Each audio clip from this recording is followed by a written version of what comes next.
afternoon. Welcome to another EEE lecture. Caileigh Glenn is an assistant professor of political science at Middlebury College, specializing in international relations and foreign policy. Her research examines how governments use their economic and political power to pursue their strategic goals. In particular, her research identifies the domestic and international causes and consequences of sanctions, export controls, democratization, and membership in international organizations.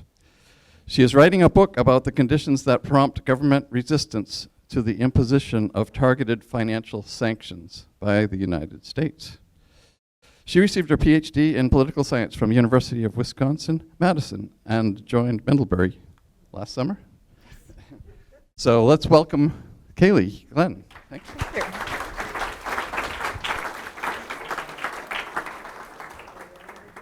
Well, thank you so much for that warm introduction, and thank you very much for the invitation to join you all here. I'm very excited to be here. As David mentioned in his introduction, my job is all about teaching and researching international relations and foreign policy. I've spent the latter part of the last 10 years or so researching international relations and foreign policy and all of the causes and consequences that go into states' use of their economic and their political power to try to pursue their goals on the international stage. And so what I am hoping to talk to you all today is how I am thinking through what political science and international relations research can tell us about sources of continuity and change in US foreign policy making. And I'm going to pay particular attention to foreign economic policy because that's really where my wheelhouse is. But I'm also going to spend a little bit of time talking about something called military strategy and statecraft. And I'm happy to talk more about all of that in the Q&A, and I'm hoping to leave some time towards the end to field some questions. And hopefully what I can show you is something that can spur some conversation.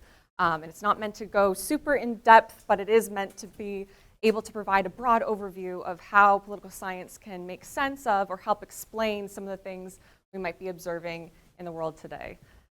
Okay, well, some of the motivation for having a talk that's titled "The Changing Faces of Foreign Policy" is seeing different headlines like this. Trump's sweeping global tariffs snap into effect. They are unprecedented use of tariffs. Or recently, this is just within the last couple of days, some reporting on the Hill about the unprecedented nature with which the conflict in Iran is being conducted. And so that raises some interesting questions. How unprecedented are these things really? And how can we identify different patterns in US foreign policy making that help maybe shed light on the causes and consequences of why are we seeing these headlines today? Why are we seeing these actions take place today?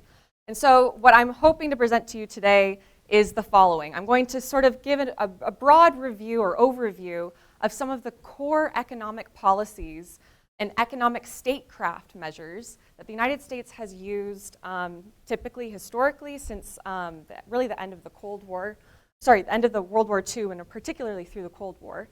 Review a little bit about its overarching security policy goals and how it's pursued its security policy and military statecraft. We'll put some definitions to these terms. When we say statecraft, we really mean some specific things, so we'll put a definition to those things. We're going to consider how the United States has used its measures of economic statecraft over time and perhaps how they've changed and why they've changed over time. And in particular, zoom in a little bit on factors that are influencing when and what measures the United States uses to exert its influence on the global stage. And so here is where we're really paying attention to a couple of questions that I'll have you keep in the back of your minds as we're going through. How has US leadership in the world changed over time? How has it stayed the same? And how has the implementation specifically of statecraft, economic statecraft, changed over time? And how has it stayed the same? And maybe by identifying some of these factors, we can then make predictions about what might come next. What might the future of US foreign policy look like going forward? And so to give you sort of my bottom line up front, just I'm not trying to hide the answers to the end. There's no test at the end of this, like my students are always concerned about. Is this going to be on a quiz? What I'm thinking and what I'm seeing from political science research is that there's different factors that are contributing to foreign policy continuity, both across administrations, but also just over time. And those are things like, just international relative power matters.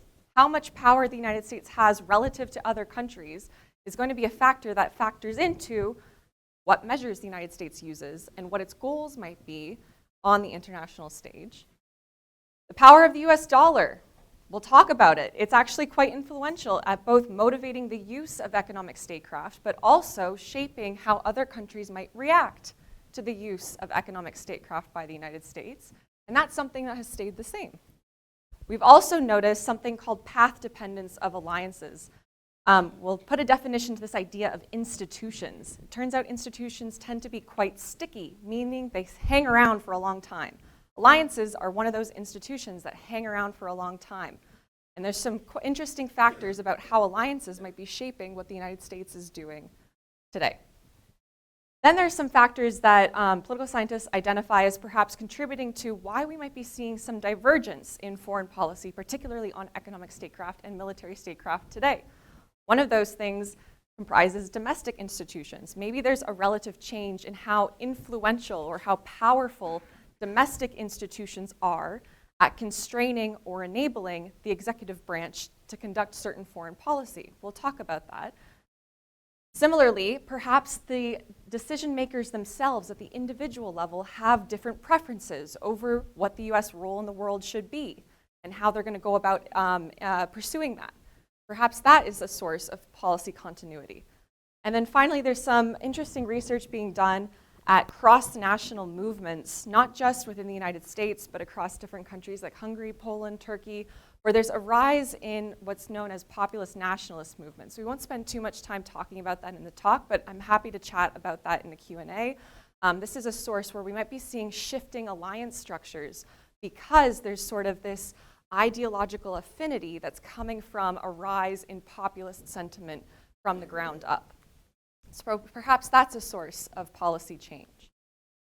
And so let's get into it a little bit, just to give you a little bit of background. So my education is in political science, and I focus primarily on economic statecraft. So when we say statecraft, we can put a nice definition to it. Political scientists love definitions. I'm going to throw a lot of those at you, hopefully so that we can all speak the same language a little bit when it comes to political science. So statecraft involves all of the instruments used by governments in their exercise of power. And so much of my research is focusing on economic statecraft. So all of the economic instruments that the United States and other countries use in their pursuit of power. And so most of what I research and what I study is in the context of the choice of instruments. Why choose one instrument over another? And what is it that you're trying to do when you are imposing something like a sanction on another country? And how do other countries respond when the United States selects a sanction instead of, say, something else? So just with that, let's talk a little bit about how political science sees US economic policy.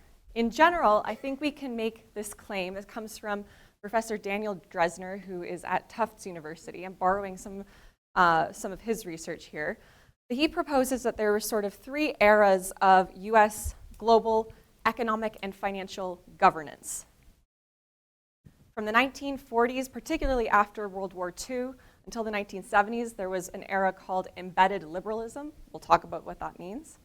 Then there's a shift in the 1970s to something called neoliberalism, which saw a bunch of trends or different use of statecrafts during this time period. And then beginning, according to Professor Dresner, around 2016 and continuing to the present day, there's a debate about what era are we in. It's clear that perhaps we're not exemplifying the core neoliberal eras. So maybe we're in something that's post-neoliberal, or maybe we need a whole new word to describe the world that we're in. And so when we're talking about global governance and the role that the United States is playing in global governance, it's helpful to put a definition to it. That just means the institutions, the rules, the processes that oversee all international economic and financial exchange. And the way that the United States has exerted influence over global governance has perhaps changed depending on what era we are in. So part of our definition of global governance includes this word institution. It's worth putting a definition to when we say institutions, what is it that we're meaning? Well, these institutions can be considered relatively stable, meaning they don't change very quickly over time. They remain relatively constant over time. They're sets of constitutive, regulative, and procedural norms and rules. So this means they can be formal, they can be written down, and actually we can have a charter or a statute that constitutes an institution, or they can be more informal, like codes of conduct or norms of behavior that are relatively stable over time. That's one way we can characterize these as being formal institutions, formal rules that are written down, or informal ones that we are all just acting as if they were written down. And similarly, we can distinguish based on, are these domestic level institutions or are these international institutions? And so some domestic institutions might be our election rules. How are elections conducted in the United States? An election is technically an institution. There's a lot of processes and rules that guide how elections are conducted. Political parties are domestic institutions. Congress is a very formal domestic institution, as are the government departments, Department of State, Department of Treasury. These are formal domestic institutions. Similarly, at the international level, we have things like the United Nations. It's formal. There's a charter. There are members. People meet. They meet in New York City. They have a building. Formal international institution. But then we also have more informal institutions where we've got rules and processes that guide, let's say, international financial networks. So how money is moved across countries. There's no building per se that's guiding how money is exchanged, but there is a set of rules or a set of constitutive principles that guide how money is moved across financial networks. And so that, with our definitions out of the way, let's move to the first era of foreign economic policy from the perspective of the United States. The first we can call embedded liberalism. And according to Professor Dresner, whose work I'm borrowing from, we can characterize this era of foreign economic policy according to some core characteristics. The first is that it's really characterized by US-led economic global governance. The US is going to play a big role in setting up the rules and the institutions and the codes of conduct for how economic and financial exchange is going to take place in the immediate post-World War II era. The second sort of feature of this time is an encouragement through these institutions towards liberalizing your trade, reducing your barriers to trade, really promoting free trade, and similarly promoting trade interdependence. So having mutual dependence between two states, we'll put a definition to that as well. But we're seeing real promotion of trade liberalization, of creation of economic interdependence. And the way that we're going to see the United States doing all of these things is through providing economic incentives. If you reduce your trade barriers and allow access for my exports, I will do the same. I'm going to provide some reciprocity. They're also going to impose trade sanctions if you don't comply with some of these rules that we're trying to set up in the immediate post-World War II era.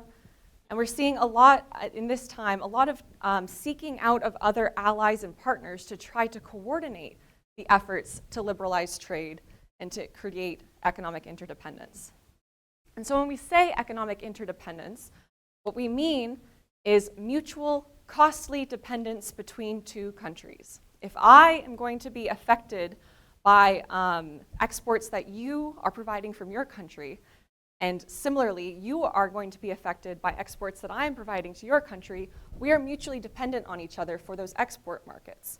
We are mutually affected by downturns in each other's economy. There's some costly dependence here. And where there's reciprocal costly effects of these transactions, of this trade, then we have economic interdependence. And so during this era of embedded liberalism, there's this promotion that this is a good thing.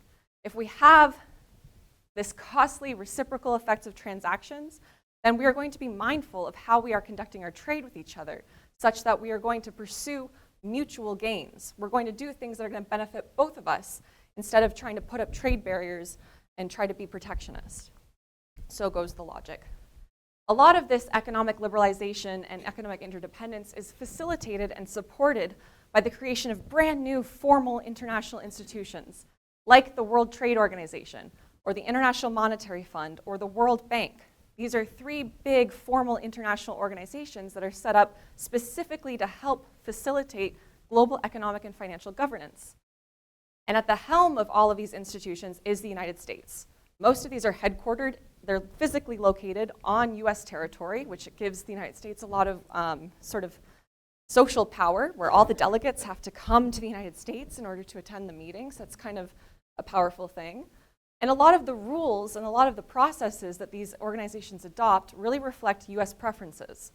They're really kind of what the US thinks is in the best interest of trade liberalization, what's in the best interest from the United States perspective of economic interdependence. I think it's also worth noting that these institutions are going to do more than just provide loans, like what the IMF does, or just provide avenues for facilitating trade agreements, like the WTO does. They're also providing a lot of other benefits to states, like information sharing or providing transparency about what the members of the states are doing. It's also providing a venue for idea exchange. Not only are we going to talk about trade, we're also going to talk about what it means to be a good state or how to be a good democracy. So a lot of the norms of behavior get shared at these meetings. There's also going to be built-in enforcement mechanisms. So the WTO has something called the dispute settlement mechanism, which is if I am a representative of a country and I think that another country is infringing upon or imposing protectionist trade policies, I can take that issue to the WTO and say, hey, I think they're erecting some unfair trade barriers, and I think that they should be removed. The WTO dispute settlement mechanism is the way for these countries to talk about these differences and resolve the disputes in such a way as to provide some compensation and promote trade liberalization. Overall, the entire purpose of why the United States would want to be involved so heavily in these institutions is because it viewed stability. Stability in financial markets, stability in trade negotiations, stability in bilateral, just bilateral agreements generally, as a good thing. If we have transparency and we have stability, that's a good thing for politics. And part of why there's this motivation to have this stability is because of the recent experience living through the interwar period of the spiral effect, which I'll talk about in just a second, that led to the Great Depression. And so what we saw in the interwar period was reciprocal tit for tat, meaning one state does it and then another state does it and another state does it. And what are they doing? They're erecting trade barriers. They're enacting higher and higher levels of tariffs to protect domestic producers of their exports. But if everybody does it, then it means that all of the goods are really expensive, and suddenly nobody wants to purchase any of the goods, and now there's a contraction of world trade. And so this is a diagram from an economist, Charles Kindleberger. Maybe many of you have seen this before, nicknamed the Kindleberger spiral. And it's essentially a visualization of the contraction of world trade over time, month to month, as different countries were reciprocally imposing greater and greater barriers to trade. And suddenly, very little trade was happening at all. So we're seeing this tit-for-tat protectionism leading to a contraction of world trade and then economic recession and economic depression in all of the countries that had previously relied on this economic liberalization. And so part of what leads to the decision by the United States to have all these institutions that are trying to promote trade liberalization is to avoid this. We don't want to enter another Great Depression that in some ways was a contributing factor towards World War II, which we could talk about the role of economic nationalism leading to the outbreak of World War II if we're interested. So that's partly what we're trying to do if we're the United States. And the other thing we're trying to do is we're mindful that we are in the early stages of the Cold War, where now there's an ideological battle between the United States and the Soviet Union. And one way we can wage this Cold War is by getting ever-increasing numbers of states to buy into the capitalist system, the democratic system, in such a way as to promote the US support in waging the Cold War. So that's embedded liberalism. That's our first era, where we see the United States taking this leadership role through international institutions to promote economic and trade liberalization. The next era is what we can sort of term neoliberalism, beginning around 1971, but particularly taking off when Nixon takes the United States off of the gold standard. And so here we're seeing, again, continued liberalization of trade, but sort of with greater heft. So now it's not just liberalize trade, it's also let's liberalize investment. It's also let's try to facilitate privatization of companies. No more state ownership. Let's try to let the free market do what it will. In addition, there's this belief, partly because of some early political science research, that if we have economic interdependence, we are less likely to go to armed conflict. And in general, that is a finding that political science research shows, is that two countries whose economies are economically interdependent are less likely to wage war than countries whose economies are not interdependent. There's no reciprocal costly dependence on each other's trade. And so in that case, well, now, sure, of course, let's promote economic interdependence because nobody wants war, so let's take that idea and run with it. Similarly, there's this belief, again, in some ways supported by political science research, that shows that if we have trade liberalization, if we have generally economic liberalization domestically, this privatization of companies, we are also more likely to facilitate democratization. And that's a good thing, because if we have more democracies, well, democracies are less likely to wage war against each other too. And so now we're reducing the risk of conflict by promoting trade liberalization. So the logic goes. We can talk about the results or the research in general, because the results are mixed for how these factors actually contribute to the outbreak of armed conflict. We can talk about that in more detail if you'd like later. So how is the United States going to pursue all of these things? Well, part of what it's going to do, again, is to leverage these international institutions. It's again going to rely on different measures of statecraft, but using, or at least leaning on, international institutions to do it. And so let's start by talking a little bit about the role of economic liberalization and democratization. So what I'm showing you here is a graph from a scholar of democratization and economic liberalization that's showing over time an average level of democracy in the world. So overall, we can assign different values to every country for how democratic are you, and then we're going to take the average over time. And what we see is we see an increase in the mean level, the average level of democracy over time, and we see it taking off in the late 80s, early 90s, and sort of leveling off over time. So we see some support. We're seeing a democratization, what's called the third wave of democratization that takes place in the 90s with the end of the Cold War. At the same time, we're seeing some economic growth and liberalization. So some initial evidence is lending support to this idea that if we liberalize economies, we are going to encourage democratization. So what role is the government playing in this? Well, the government is going to create rules, and it's going to enforce the rules, but it's not going to be an active player. It's not actually kicking the ball around, it's just working as a referee. And so it's going to act in a self-interested way, but it's really going to let the free market do its thing. It's just going to try to enforce the rules when it needs to, supported by these international institutions, but it's going to let the free market do its thing.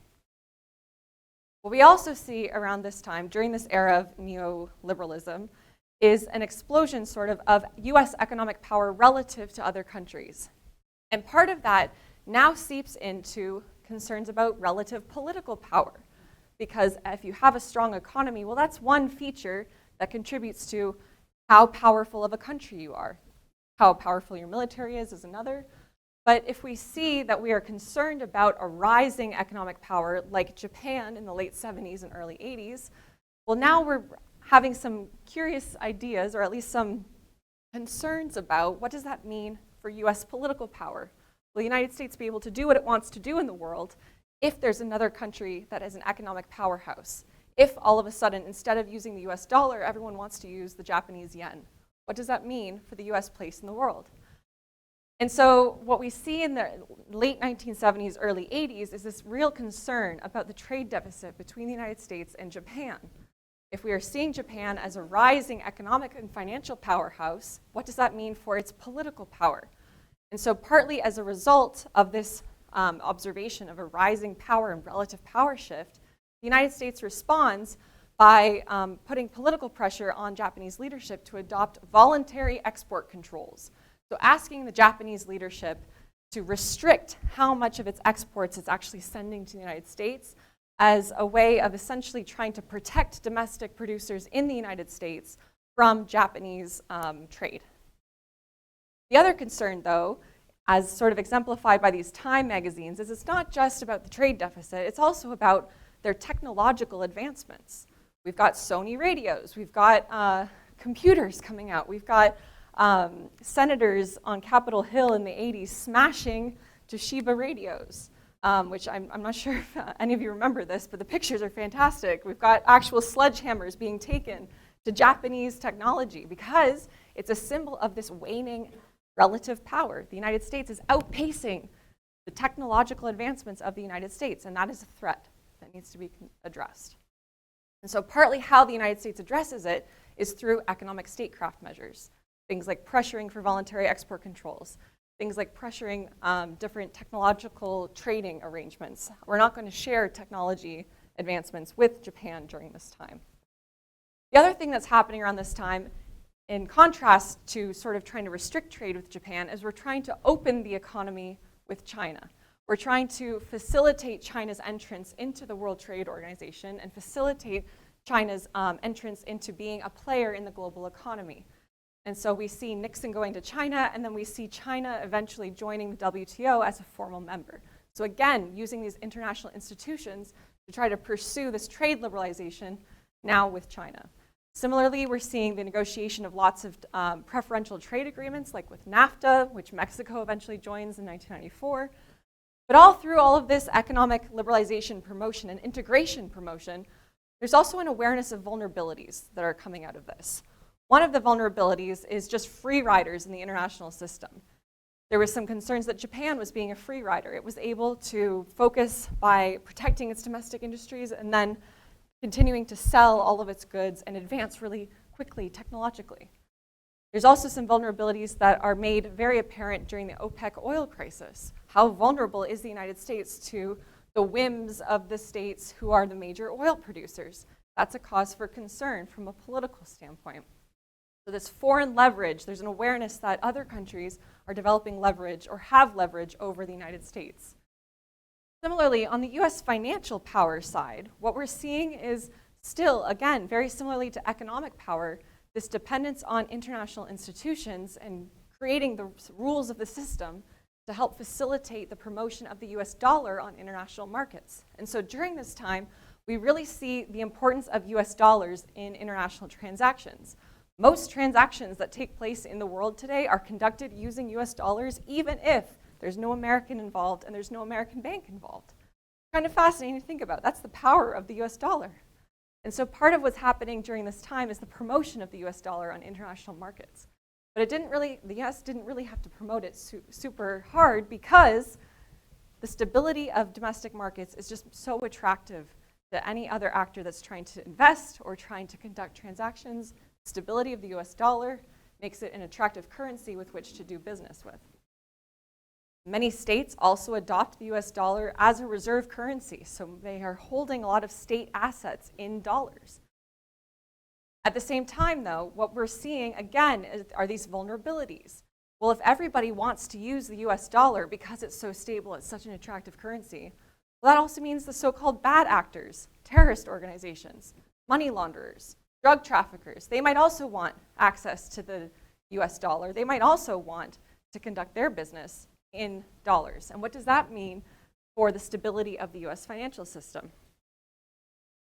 And so partly what we see in response to these vulnerabilities, to other countries' foreign leverage, the bad actors using US dollars, is the proliferation in the use of sanctions by the United States. So here you see this graph. It comes from a law firm that does a pretty good job at keeping track of every entity that is added to the Department of Treasury's sanctions list. So you see over time there's this reliance, this ever-increasing reliance on sanctions as a foreign policy tool. And so when we say we're imposing a sanction, what we mean are economic or financial constraints used to coerce a change in the target's behavior. So there's a bad actor who is financing terrorism.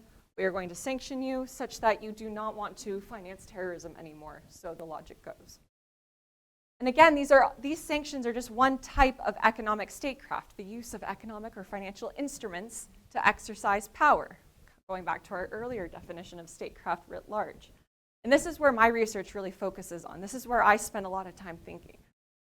I spend a lot of time thinking, how do governments and other actors react when the United States ever increasingly relies on these economic and financial constraints to try to coerce a change in their behavior? And what implications does that have for US foreign policy writ large? So that takes us to potentially what Professor Daniel Dresner is telling us. We are in a new era of foreign economic policy, post-liberalism, where now instead of the promotion of economic interdependence, there is something that's been termed weaponized interdependence. We'll talk about what that means in just a second. Maybe instead of promoting free trade, we're now promoting friendshoring, where instead of trying to liberalize everybody and integrate everybody into the world economy, I just want to do trade with my friends, so-called friendly countries. And it's not just the United States that's showing an inclination towards this. Other countries as well are sort of promoting this idea of friendshoring, only trading with countries that are politically friendly towards you, have nothing to do with your economic comparative advantage. We're also perhaps seeing this move from promoting democratization to an erosion of democratic norms or democratic institutions. So perhaps we're seeing something called democratic backsliding that is bringing us into a new era of foreign policy. And then finally, one of the bigger changes that political scientists are watching very closely is the turn from US-led global governance, including global economic governance through those institutions that are headquartered in New York City in a lot of cases, to now a questioning of their value. What role do these institutions have to play in US foreign policy if instead we can just go it alone? And so there's this questioning of the sort of core principles that we see in the initial two eras that I've just outlined. So again, you remember that chart of the ever-increasing reliance on sanctions? This is the updated version. Even steeper incline in the number of entities and individuals who are designated by the United States Department of Treasury for sanction imposition. And so we're seeing not only just a lot of additions, so more actors being added to the sanctions list, we're also seeing the cumulative effect. They are taking longer and longer for sanctions to be removed. So over time, there's an accumulation of the number of actors and entities that are on the US sanctions list every year. When we talk about economic interdependence, we were talking about trade liberalization, this mutual costly dependence on each other. So if I am vulnerable to disruptions in your country in trade, then we are interdependent. We are less likely to want to disrupt these trade relations in an armed conflict. Well, now what we're seeing is something that folks, Henry Farrell and Abraham Newman have written 3 books on this topic now, if you're interested. They all have weaponized interdependence in the title, so they're relatively easy to find. But what they're observing is this shift potentially between trying to promote technocratic ties to make things like financial transactions easier, or to make information sharing easier, or technology sharing easier. Now we're seeing these ties have been created in the past 2 big eras, and now they're being used as a source of leverage. Now they're being used as a weapon or a political cudgel, instead of being used as something that is just facilitating a payment or facilitating a transfer of information. And so when we say weaponized interdependence, what they're drawing our attention to is that these technocratic ties between states are now battlegrounds for politics. Technology is fair game. Economic interdependence, fair game for a political weapon. This is leading to what some political scientists are terming the weaponization of everything, where every connection that every country has with each other is now a vulnerability for leverage and political statecraft. And it's also sort of tying in with this return of export controls as now being another tool of economic statecraft that kind of went away in the neoliberal era and is now sort of making a return, where export controls and trying to restrict which countries have access to US technology is now like sort of a be-all, end-all, or a go-to method of economic statecraft. But we're also seeing a lot of policy continuity in this period. So across different administrations, particularly across the Biden administration and the first Trump administration, we see this policy continuity where China is seen as a core threat to the United States. So we go from integrating China into the World Trade Organization to now questioning what their motives are and how they're going to use this access potentially as in a form of weaponized interdependence. And so there's this policy continuity in terms of identifying China as a threat to US national security, and we see sort of the emphasis of the power of US economic statecraft to try to alter or try to change how China is behaving on these international markets. It's a great question. What are we objecting to? I mean, what's interesting to note is that currently, in the current administration, there's a lot less conversation about China than there is, say, about Iran or Venezuela. And so it does raise questions about what were we ever objecting to China if it's no longer part of the conversation. But part of what's being objected to is China's own economic statecraft, its use of things like the Belt and Road Initiative in Africa, and its use of investments as perhaps being predatory and going against the neoliberal ideals of how we're supposed to encourage this trade and investment liberalization. That's partly something that the United States has objected to. Another thing that is a big sticking point is claims over Taiwan and exercise of territorial claims in the South China Sea.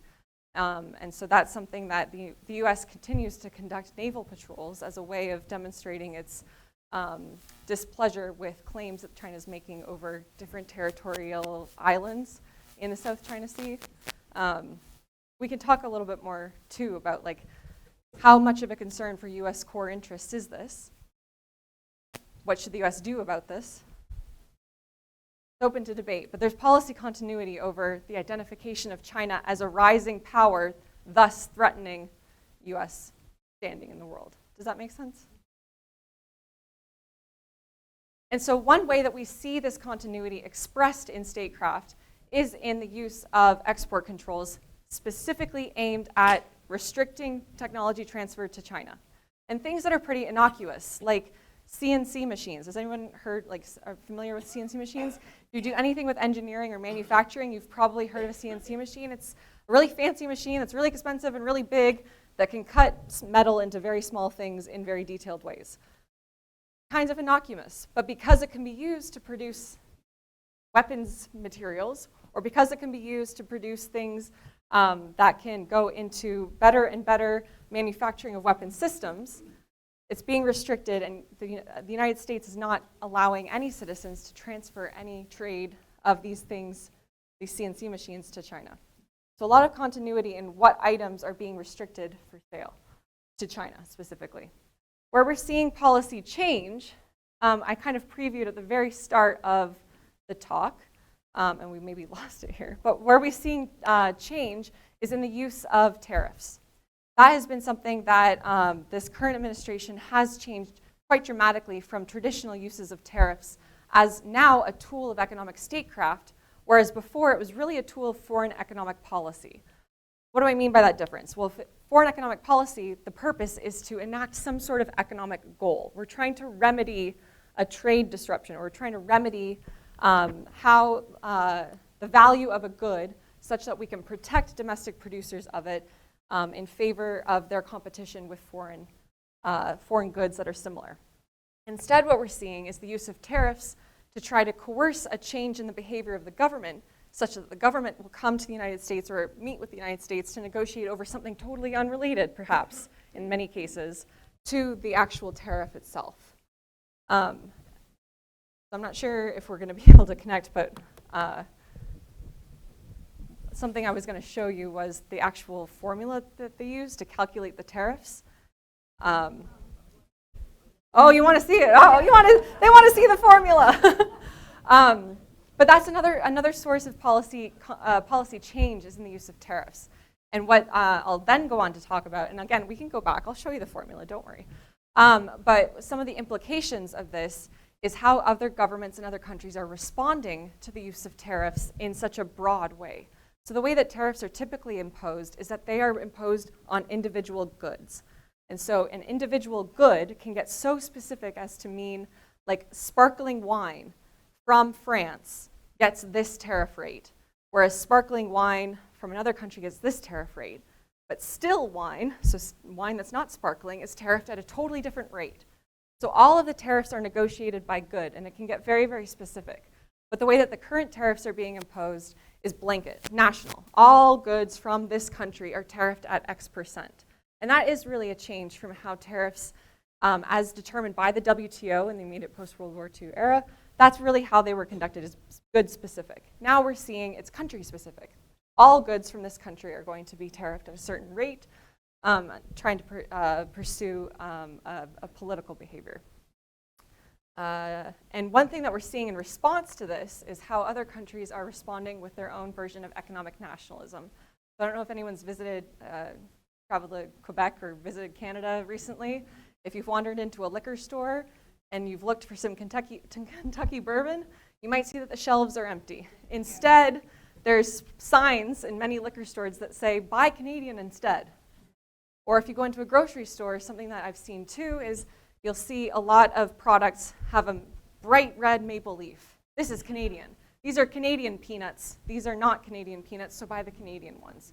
So you're seeing this resurgence of economic nationalism, buy domestic instead, as a response to this blanket tariff that's being imposed. I want to be mindful of time and mindful of the fact that I don't have the slides in front of me. So maybe what I'll do is I'll stop here and open things up for conversation. I've thrown a lot at you, and we didn't even talk about military statecraft, which I'm happy to talk about as well. Yeah, we'll come back and we'll talk more.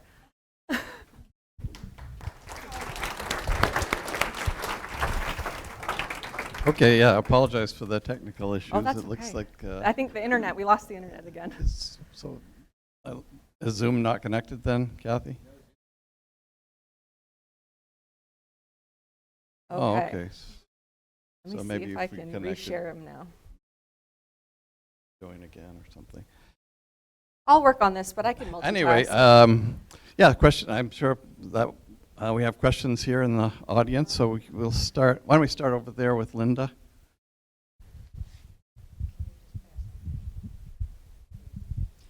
So my question is whether blocking the Straits of Hormuz is military statecraft or economic statecraft, or both, and are there antecedents for this kind of thing?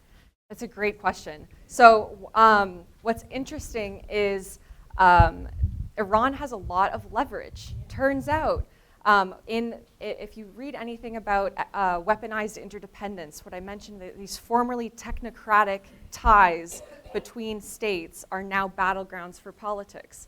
That includes physical throughways, physical lines of communication, for instance, or sea lines of communications or travel routes. So what we've since discovered, or since really observed, is that Iran has a lot of political leverage over a physical choke point. It's able to choke off shipping in the Strait of Hormuz. And so we would see that perhaps as being a source of Iran's leverage, that they're using military statecraft to do it. They're using mines, and they're using the threat of military power to actually have these economic effects. But we would consider that to be military statecraft. The means with which they are exercising this influence is through the use of military force. Does that answer your question? Absolutely. Antecedent. So, do we mean when we mean?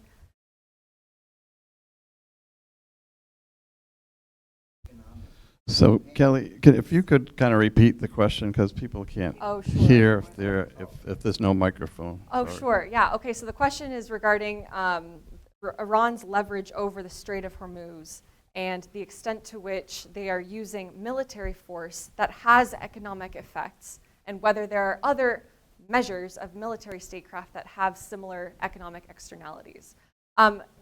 Yes, I would say there are other examples of these choke points where countries can use military statecraft to have knock-on effects in the economic sphere. One other example is China's exertion of power in the South China Sea. So there's a lot of trade. About a third of the world's trade actually travels through the South China Sea. And so one thing that we've seen being temporarily used is the use by China of naval patrols that effectively shut down trade because nobody wants to cross the naval, the warships that are passing through the South China Sea. That has had economic effects, but they've been very temporary. They've been one-off. They haven't been quite systematic in the same way that what we're seeing in the Strait of Hormuz has been.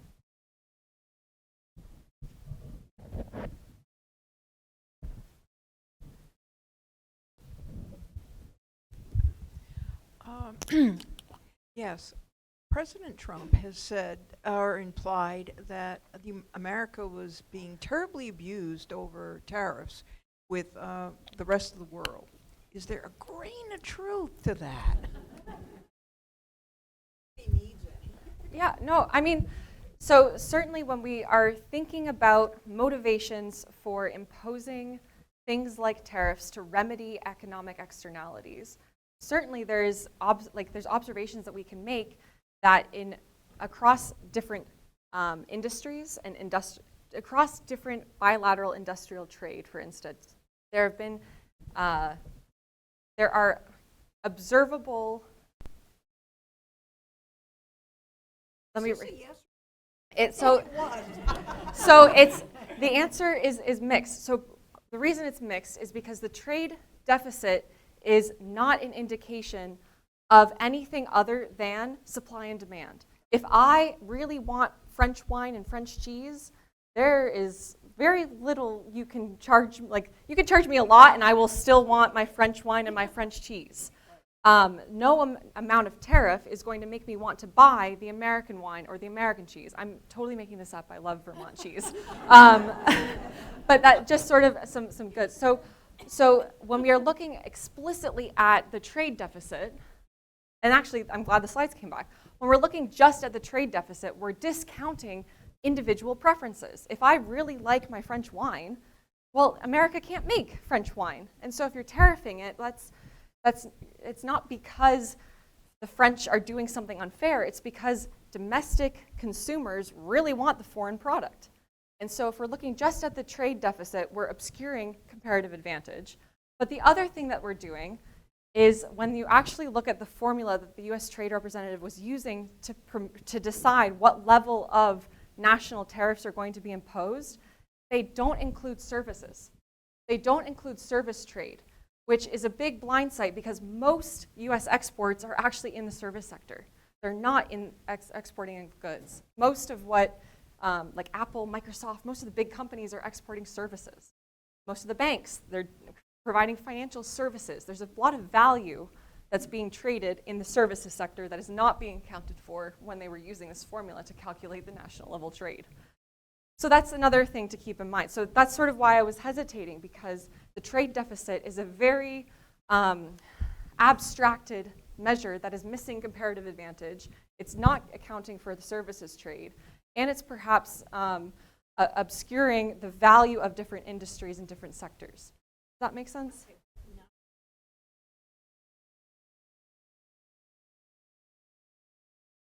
Well, again, then we'd have to still account for comparative advantage. Are we being abused? What does that mean? Does it mean that we are paying too much for a foreign good?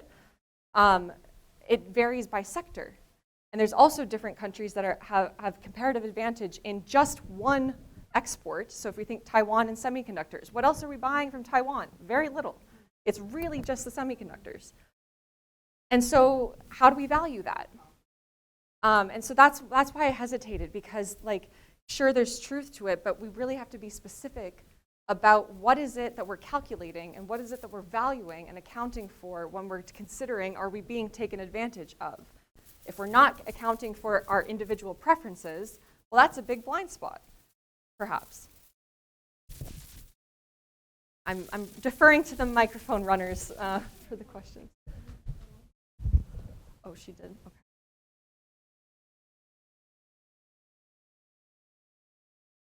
Hello? Question in the front row.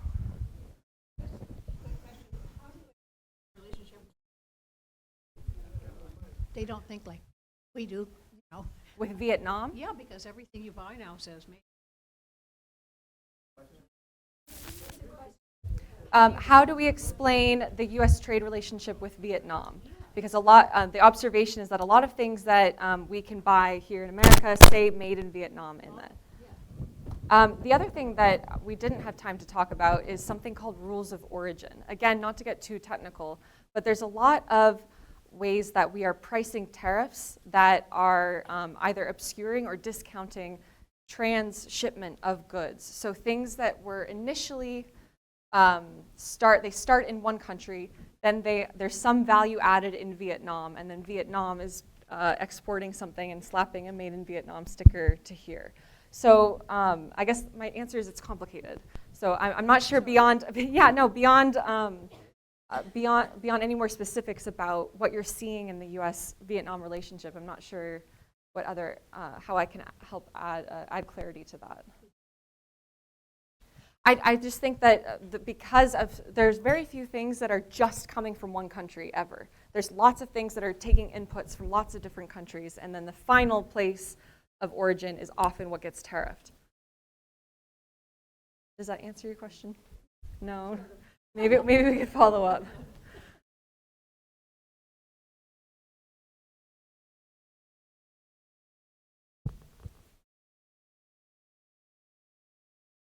I can hear you, yes.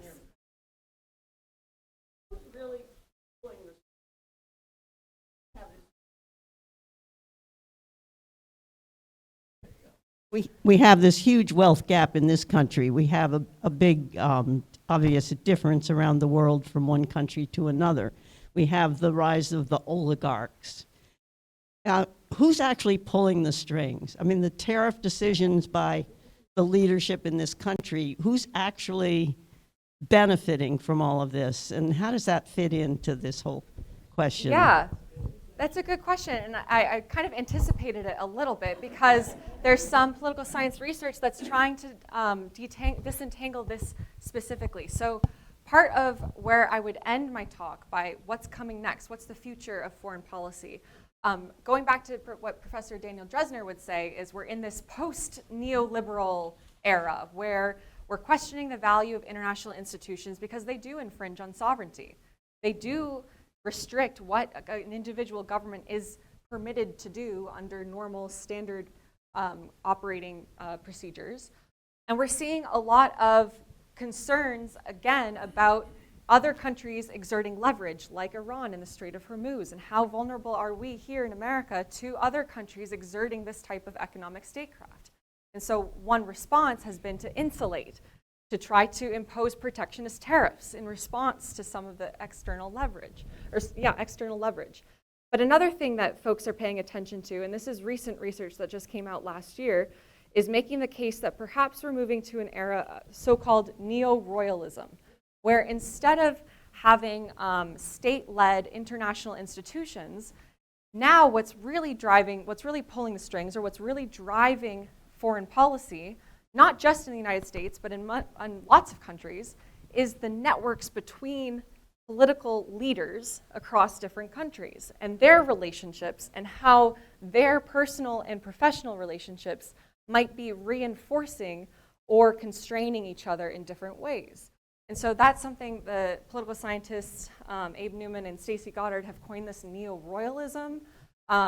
Different folks are disagreeing with them about the extent to which this is actually happening and whether we should call it this or call it something else. Classic academics, we can never agree on things. But really what they're emphasizing is that there are governments that are exercising their personal authority over foreign policy for a variety of reasons. Maybe they think that what their ideas are the best ideas. Maybe they think only self-interested ways. I'm watching the Hungarian election quite closely to see what's going to happen with Viktor Orban's rule. He is an example of someone who is very self-interested in staying in power for a number of very personal reasons. He does not want to lose his grip on power. And so perhaps that is affecting how he is relying on different countries as external support for his grip on rule. So that's something that folks are watching, but we don't quite have a cohesive answer to yet. Does that answer your question?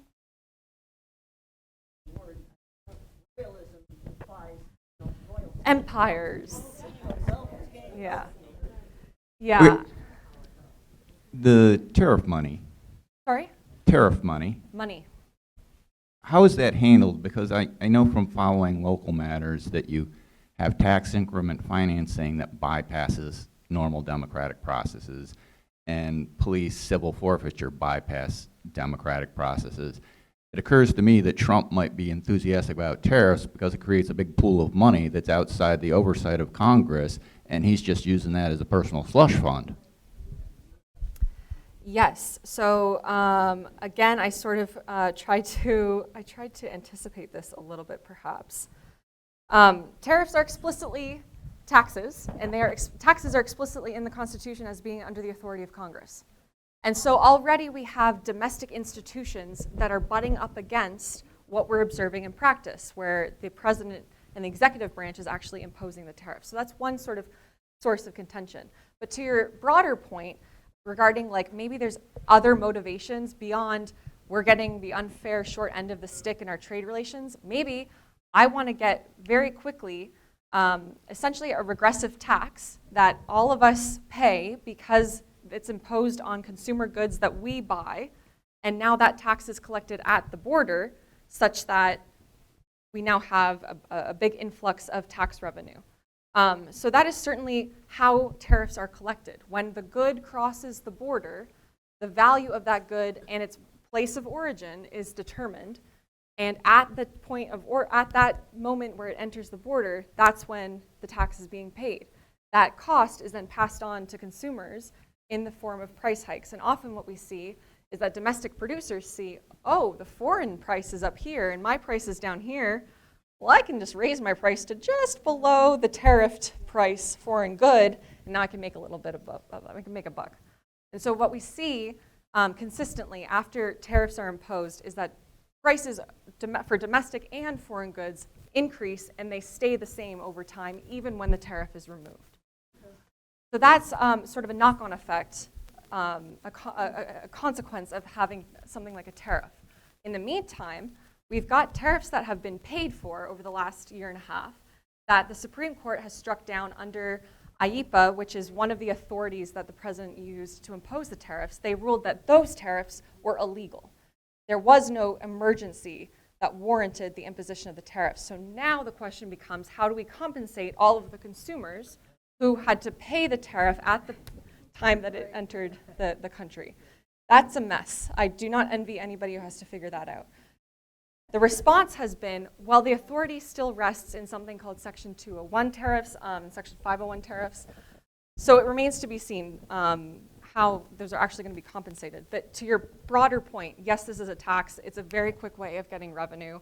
It's often how countries actually pay for their militaries, is by imposing a tariff, because it's a very quick way to collect money at the border. Does that answer your question?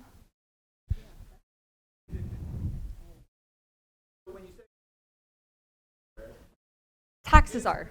Yeah.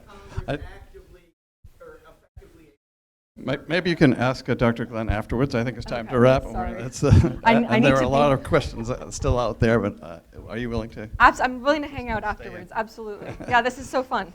All right, so let's wrap that up.